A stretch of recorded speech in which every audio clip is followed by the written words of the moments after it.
to Marketing Showcase Online for November. Thank you so much for checking in and joining us.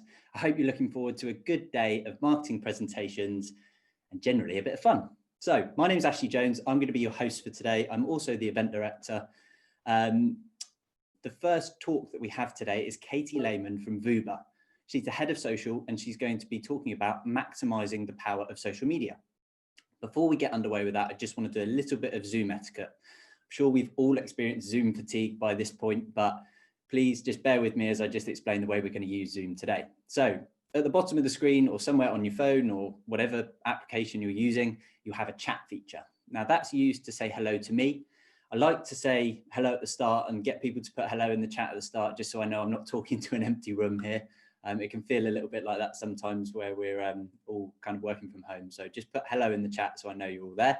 That's great. If you have any questions for me about the event itself or during this session, please use the chat and talk to your other peers as well. Feel free to do that. We also have the Q&A feature, which is separate to the chat, and that's reserved for questions for our speaker, Katie. And if you can bank those up throughout the presentation, I'd be happy to ask those on your behalf at the end, and we can get a little Q&A going with Katie at the end. That'd be great. I think that's about it. So I don't want to waffle on too long, but I hope you enjoyed today's presentation. As I say, it's Katie from Vooba. She's the head of social, and she's going to be talking about maximising the power of social media. Welcome, Katie. Hello, everybody. Hi, Katie. I'll let you get on with your presentation. Enjoy. Thank you. Hi, everybody. First of all, thank you for joining. I'm going to give a talk about how to make the most of social media for your business. First of all, before I share my slides, just a little bit of background about me. I've been working in sales and marketing for about 20 years. I started working in media sales for a leading regional newspaper. I then moved to work for a leading printed directory, which later evolved into offering digital solutions.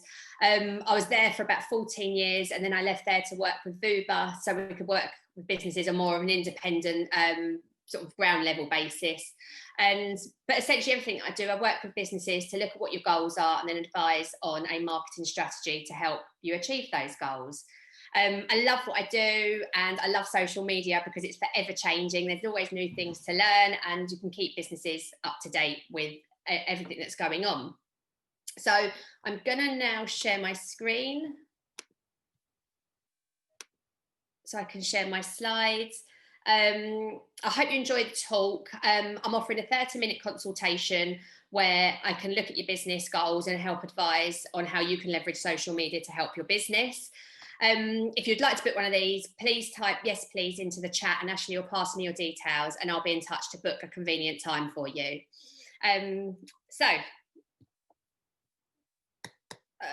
Without further ado, as long as I can skip my screen, there we go. So why you should consider social media as part of your strategy. Today I'll go through who the main players are, the basics between organic and paid, how to shop your content if you're selling any products, and how to use social to be sociable, because that's essentially what it's for. And hopefully that there may or may not be some new features in there that you can find out. So why should you consider using social media to be part of your strategy? Regardless of who you are, regardless of who you are and who you're looking to target, your target is on social media. I love social media because it can cover a multitude of sins. You can increase your brand awareness, build and nurture relationships with customers, position yourself as an expert in your industry and position yourself as a thought leader, offer great customer service experience by really building that relationship with your customers, and of course generating leads. You can also keep up to date with what your customers are saying about your brand and your competitors as well. And all of this can be targeted to the audiences that you deem to be your ideal customers. So here we are with the main 5 players. On top of this, we have also got TikTok and Snapchat, which are making some really, really good results for brands as well. But these are the kind of the main 5 that we come across on a sort of a weekly basis for our clients, as well as there's always new ones coming in. So it's forever keeping us on our toes. So first of all, let's start with Facebook. Even if you're a B2B business, Facebook should be part of your marketing strategy, because 75% of men and 83% of women who use the internet are on Facebook. So yes, you should be on LinkedIn if you're B2B, but you should also be on Facebook because your audience is there. It's just they might not be looking for business interests at that particular time, but that's not what social media is about. It's not necessarily a search engine. It's there for you to capture people's attention about what it is you do, build your brand with your messages. And so we just need to kind of craft the messages with that in mind of why people are on Facebook. But it's a really good way to get in front of an audience and maybe do something different to what your competitors are currently doing. Facebook is brilliant because they own Instagram. There's loads of different targeting options, and the cost compared to lots of other methods of advertising are really good, really cost effective. Instagram is brilliant because you can get to reach consumers who are more who consume content more visually. Some of us like to read lots of information, others like to see pretty pictures, and Instagram really helps you do that. And there's lots of different ways that you can engage on Instagram that varies which is similar to all of the platforms really. They all have their own ways of different ways of you being able to engage with the audiences on the platforms, which brings me on to Twitter. So Twitter is really good. It's not really visual at all, but you can really be in the moment and be having conversations with people as things are evolving, as situations are happening in the news or in your industry. And you can get to have different conversations with lots of different people, whether it be your competitors, your audience, people that you want to be your audience. Twitter's a really good way to do that. LinkedIn, brilliant for B2B. It's a good platform for you to position yourself as a thought leader, not just sales messages, but really offer value to your audience and grow your audience and for a long time to come. Content that you put on LinkedIn hangs around for a lot longer as well. So it's really good to put the time and effort and the consistency onto LinkedIn to get, to talk to your audience. And Pinterest is brilliant. It's used by 400 million plus people use Pinterest every month at the moment. 72% of people that are on Pinterest are using it for purchase inspiration, which is brilliant if you're selling, because it means that you're in front of people that are already willing to spend money. It's just a question of informing them, educating them, and getting them to spend it on you. So let's start with the basics. I'll go through organic and paid. So organic essentially is just posting content from your page. Social platforms make their money mostly from paid ads. So typically a reach, when you post organic content from your page, you're only ever going to really reach 10 to 15% of your audience. But don't be put off by this. Consistency is king. Organic posting you need to do. It's a really good thing to do. It can bring your company to life. Your website tends to be your shop front, to be static, and to create a really good impression. Whereas your social media platforms are kind of all about what's going on within your business on a day-to-day basis, and that's what your organic content should be doing. It should be seen as a very, very long-term goal, and it takes years to achieve good organic growth. Don't be put off by your competitors or those that are in similar industries to you that have better numbers. They've probably just been doing it longer. So where would you like to be in 3 years' time? You'd love to have, great organic reach with a big bank of content that you can repurpose. It does get easier as you go on. The competitors, like I say, have been doing it longer, so just persevere, play the long game, and really work to offer value to your prospects. This isn't the place to be offering sales messages. It's about informing, educating, and inspiring. Some good examples of some organic things to post would be hints and tips on how your audience could do similar to what you do, but they could do it themselves. Be a source of valuable information and thought leadership that will in turn increase the perception that people have of you as a brand and your personal brand as well. And behind the scenes photos, information is really good because it really humanizes your brand and gets people to buy into your company. people by people at the end of the day, and this is a really good way for you to be able to do this. Get, you know, showing what your company has to offer, you know, and that your staff enjoy working where they work. It's generally vastly underestimated the time that it takes to create decent content. One tip I do have is to create content in bulk. You can get yourself into a zone and plan all of your content on sort of a monthly basis. It's much easier doing it that way than trying to think of new ideas every single day. Another tip that I'd have here would be, if you've got people that are out on the road, or even if you're not, I mean, not many of us are in an office at the moment, but get people that work for your company to send in pictures of what they're doing or behind the scenes footage, that sort of thing. And you can build up a bank of it, and you can use it as and when, because, you know, there'll always be times where you struggle for ideas. Things like blogs, if you currently do blogs, you can always take blogs and split them up and series them throughout your content over a period of weeks. Those are all other things that you can do that can help you for inspiration for organic content. Frequency of posting is something that I get asked a lot. How often should I post? And the answer, it depends on how engaged your following is. You are much better posting 3 times a week and getting good engagement than you are posting every day with less engagement. It's about the quality that you post, not the quantity. However, you do need the frequency as well. So you're better off doing, let's say, stick with 3 posts a week rather than doing 10 posts in 1 week because you think it might generate lots of engagement and then nothing for the next 3 weeks. The algorithm will not favour you that way. They like people that are consistent. So pop any questions in the chat that you may have around organic posting. I'll be happy to answer them at the end, or if there's not time, I can always get back to you on that. Paid. So paid social media is a really great way to get people to know about you who don't already know about you. As we've already discovered, only a small amount of people of your following will get to see you. There are so many different targeting options available. We can use this to maximise your chances to be seen by the right people at the right time in the right way. It is also possible to create audiences that have the same attributes and interests as your existing customer base.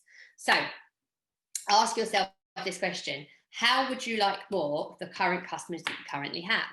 Or the answer may be, I would like more of some and less of others. But that's okay as well, because we can just take the data from your ideal customer base and look to create lookalike audiences to target those as well. It's you know, that's really a good way for you to get more quite quickly. The usual shopping style ads work really well at the moment, because with conversion ads, Facebook finds users who are generally in the buying state of mind and who are actively looking for a product like yours. On the other side of that, brand awareness adverts, you need to kind of make them look more like organic content and make them engaging. So you could use blogs, no salesy messages, because the main aim that you're trying to do here is build a relationship and, you know, build the perception of your brand up within people's minds. Good inspiration for this would be if you have a look at some organic content that you've had that's generated really good engagement. That would be a really good one to use as a brand awareness advert. And another, and in my opinion, one of the best types of adverts on social media is retargeting. You probably spend a lot of time, effort and money trying to drive traffic through to your website. But essentially, when people get to your website, do what they do, and unless they buy straight away, they're leaving your website, or, you know, if you look at it as being your shop front, leaving your shop front, and then you're sort of waved by, and what do you do with them? Retargeting allows you to follow up with those people in a subtle way. So it allows you to remind users of products and pages that they viewed on your website and encourages them to proceed further down the purchasing funnel. There's some really, really good uplift in conversion figures that are out there, depending on the different industries that you are. But a general figure that we've looked at over a whole marketing survey across Europe, retargeting can increase impression reach by 103%. It can drive down your cost per click by 42% and increase your click-through rate by 64%. So in my opinion, regardless of whatever else you're doing, especially the people that are spending a lot of money on Google Ads, you should be doing social retargeting, because why would you not want to support all the other marketing activity that you're spending your time, effort and money on? Boosting versus ads. Now, who says they do social ads when you're actually, what you're doing is boosting?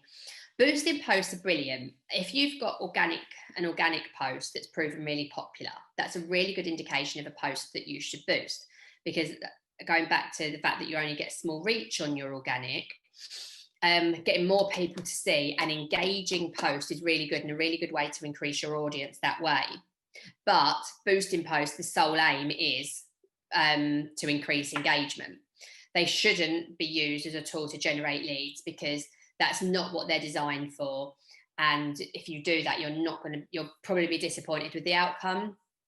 Facebook want you to do ads, so that's kind of why they do ads. So ads will put you in front of your desired audience and encourage them to take the action that you most want it to be it brand recall, traffic to your website, fill in a lead form, make a purchase, download a white paper in exchange for your customer's details or email address. Here are some of the metrics that can be tracked. The right ones would depend on what your goals are.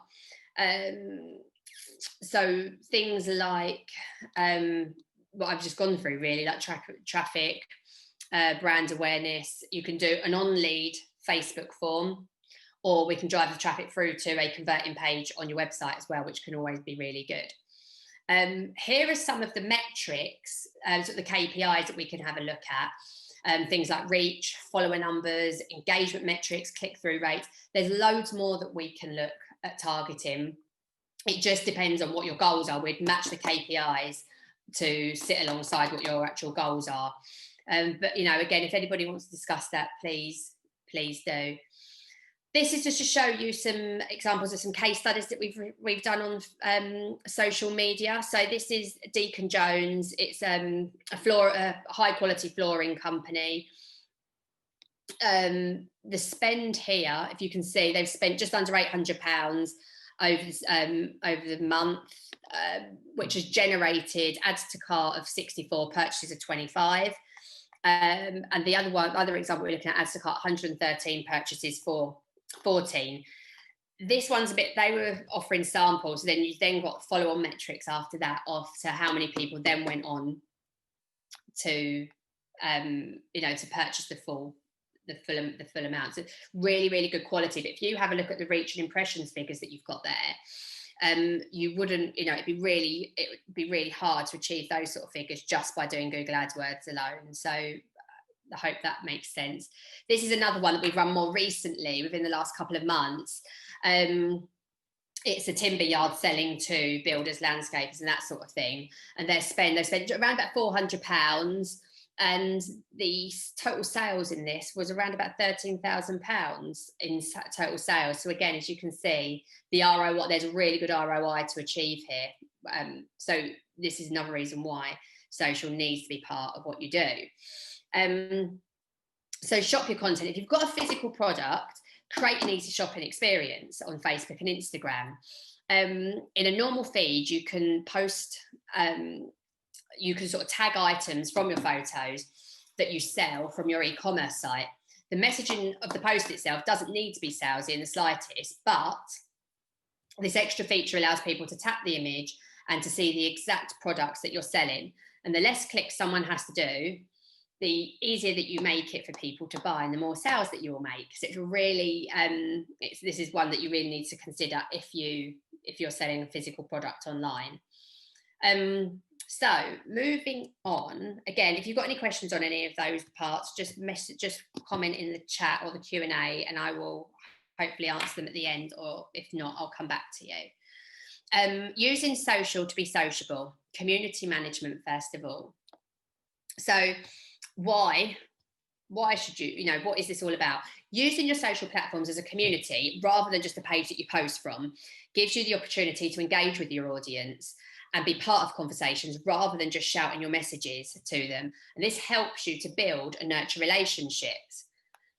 One way of doing this, so shouting these messages from your page are great. Encouraging people to comment on the post and engaging with them on the post. Another way of doing that, your page can then create a group. Groups are golden at the moment, and they get a lot of news feed, sort of real estate. If you open up your Facebook, I'm sure, and you're part of any groups, I'm sure you'll normally see notifications from the groups that you are in. If you have an industry where you can create a group, then really go for it. It's great. It's a great way to create an engaged community around your business where you can chat and get opinions and provide a space for where like-minded people can connect and talk about all the weird things that your industry loves. You need to provide value, but by doing this, you'll gain loyal followers who are primed to recommend your brand to other people and your messages. Getting seen outside of your own space. So this is taking outside of your page and engaging in the wider social community. Social listening allows you to listen to what other people are saying online about your brand, about your competitors.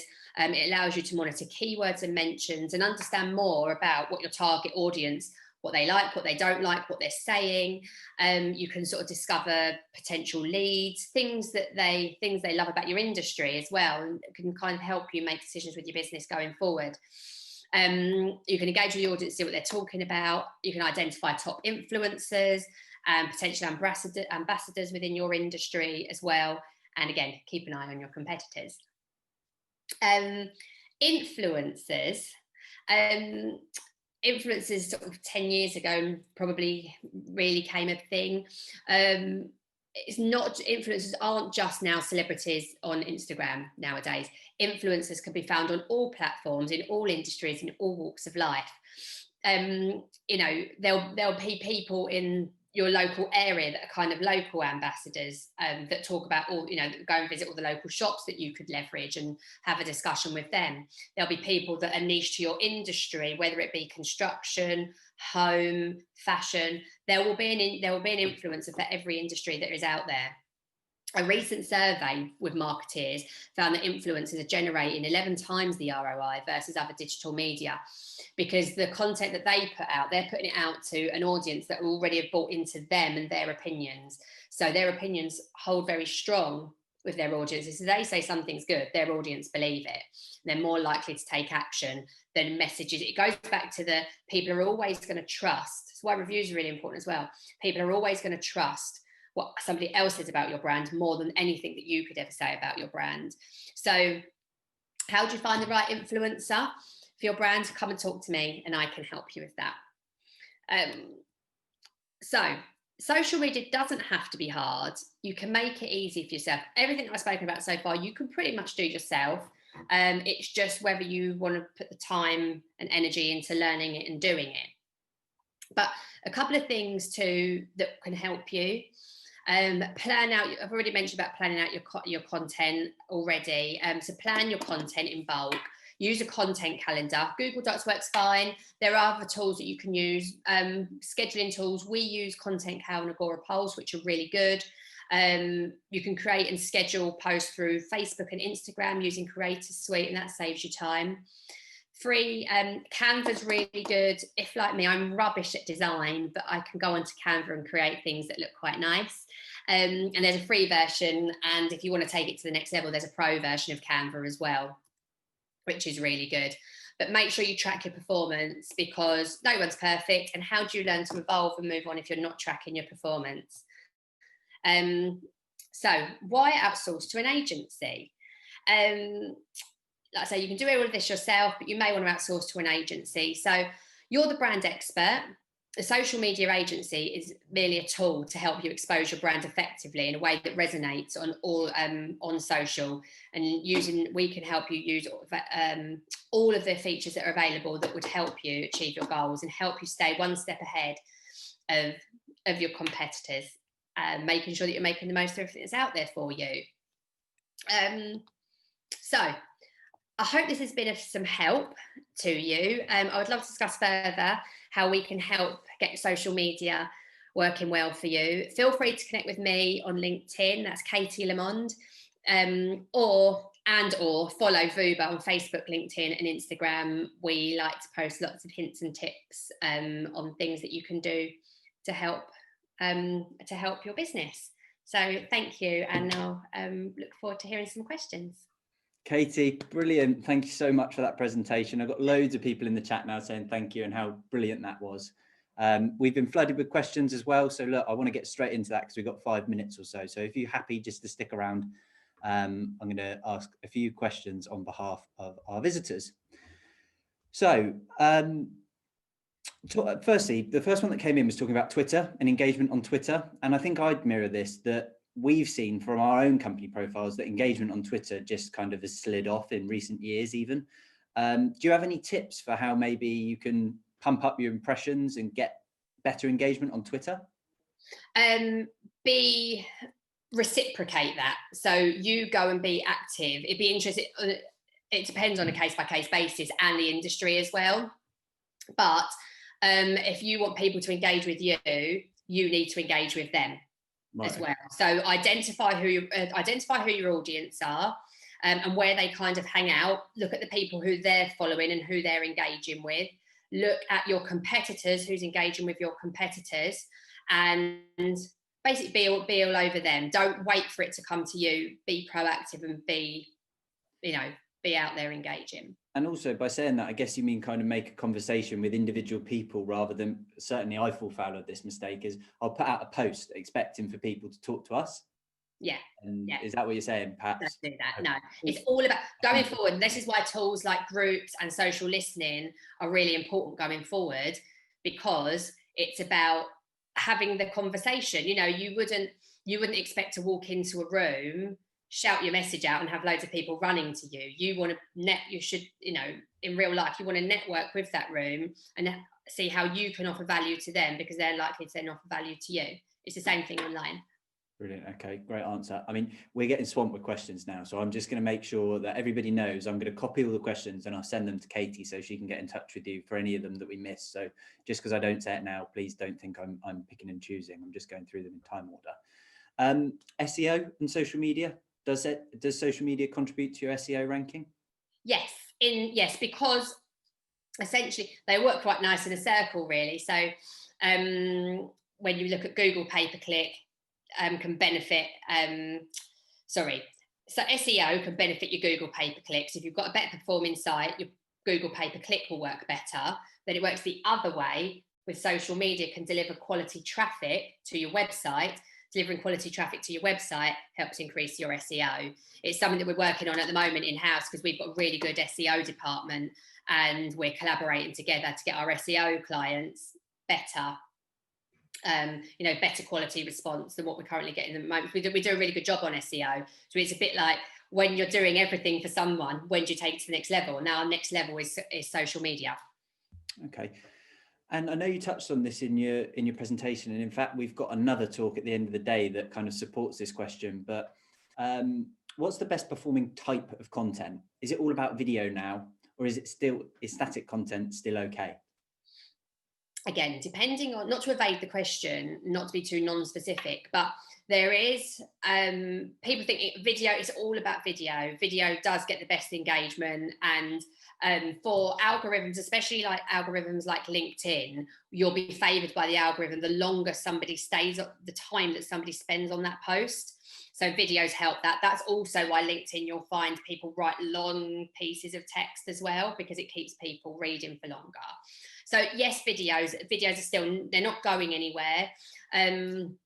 It's just different ways to use the videos, but there are more things that the platforms bring out as well that aren't to be ignored. So don't put your eggs in one basket and just do videos. Be considerate of doing things like polls. On Instagram stories, when you can do polls and ask people's opinions and people engage that way. When people engage with your story, that all counts as an engagement metric. So again, you'll be favoured by the platforms that way as well. So yes, video, but also use all of the other features that are available as well. Brilliant. Okay. That's literally all we've got time for from questions, and we do have a lot more. So Katie, I promise you, I'll get all the questions over to you, and anyone that we haven't got round to, Katie will be in touch personally. Just before we go ahead and end this presentation, I'm going to pop up a poll on the screen, and that's your chance to click yes, please, to get the consultation that Katie mentioned at the start of the presentation. So hopefully, with a bit of luck, if I launch this now, yeah, you should see that all on your screen. So just tick the yes, please box. if you want Katie to get in touch afterwards and run you through a 30-minute consultation talking about the content of this talk.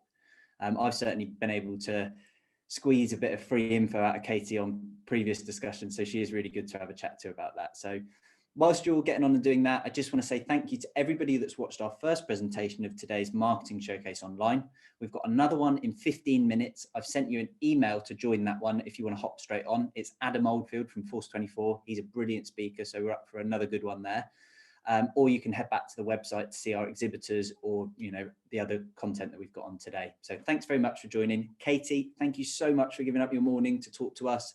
Brilliant talk. I know you're a first-time speaker with us, so I really appreciate your support there. It was a brilliant talk. Thanks, Ashley. See you later. Bye, everybody. Everybody, see you later, and I hope to catch you on another webinar today. Thank you very much.